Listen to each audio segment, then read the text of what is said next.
भारत के सबसे बड़े अंबेडकर मंदिर, जहां हर पत्थर बोलता है जय भीम। नंबर 3, भीमराव अंबेडकर स्मारक, लखनऊ, उत्तर प्रदेश। उत्तर प्रदेश के गोमती नगर में फैला हुआ यह स्मारक भारत का सबसे भव्य अंबेडकर पार्क कहलाता है। प्रवेश द्वार पर लगे 60 से ज्यादा हाथी शक्ति और संघर्ष के प्रतीक हैं।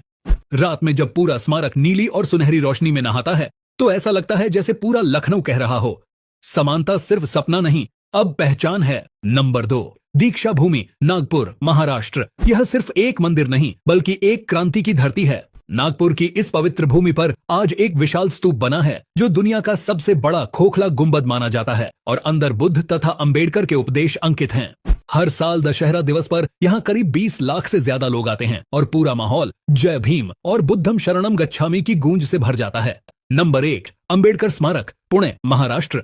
यह वही भूमि है जहां बाबा साहेब ने महाड़ सत्याग्रह और मनुस्मृति दहन जैसे ऐतिहासिक आंदोलन किए थे। आज यहां एक विशाल बौद्ध स्तूप और अंबेडकर जी की प्रतिमा बनी है। यह जगह सिर्फ इमारत नहीं, समानता के जन्म की प्रतीक भूमि है।